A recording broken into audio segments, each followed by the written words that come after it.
Kapatid yan na ito. Hapsan.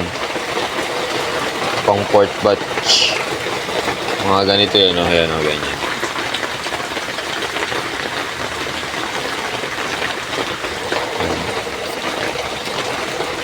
Pang port batch to, port batch na. Iisa lang parents nila. Ito yung pang third batch ko eh. Ayan. Malalaki na rin. Ito yung third batch. Sila yung last.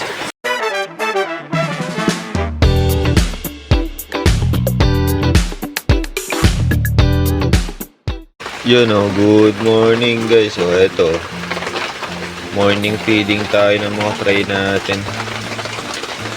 Maulan pala ngayong umaga. Ayan oh, maulan oh. Kaya malamig ang panahon. Delikado yung mga alaga natin oh. Nalalamigan sila. Kaya ano, sigurado clampins yung mga isda natin na yan pag malamig ang panahon. Yung sa inyo ba guys, kamusta na ba yung mga alaga nyo? Wala pa bang nagkla-clampins dyan? Sa akin meron na eh. Ayan o, clampins na sa lamig ng panahon.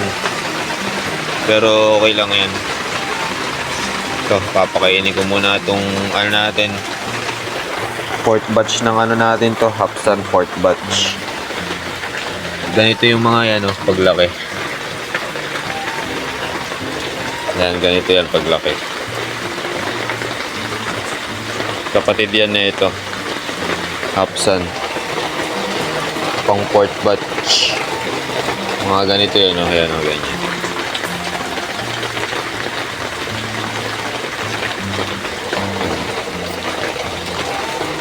Pang port batch to, port batch na. Iisa lang parents nila. Ito yung pang third batch ko eh. Ayan. Malalaki na rin. Ito yung third batch. Sila yung last. Wala na. Hanggang port batch na lang sila. Kasi namatay na yung parents nila. Yung isa, yung female. 3 weeks old nga pala to, 3 weeks old guys. Konti lang silang na-release na egg nung parents nila eh. So ito, fourth batch, ano na sila, 3 weeks old. Wala pa nga silang kulay oh. Parang puro selo lahat to ah. Lalabas na selo ah. So yun, pakainin muna natin. BBS sila.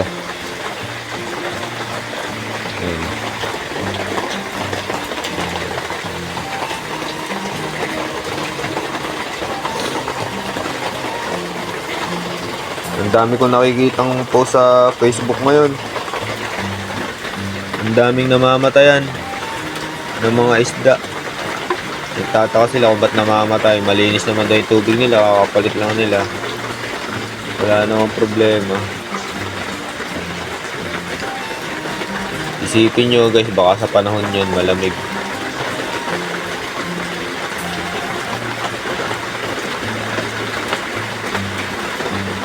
So yun, natural lang yung may namamatay kasi sa mga fry natin, kasi hindi naman 100% sila mabubuhay. 50 to 70% lang ang nabubuhay sa kanila sa lahat ng anak. Kaya yun, masasanay din kayo niya pag namamatayan kayo. Ako sanay na ako eh. So yan, bumabagyo na guys. Buti nakapaglagay na ako ng ano dito, ng cover. Ayan, so yun. Yun lang guys, 3 weeks old, Hapsan port batch fish.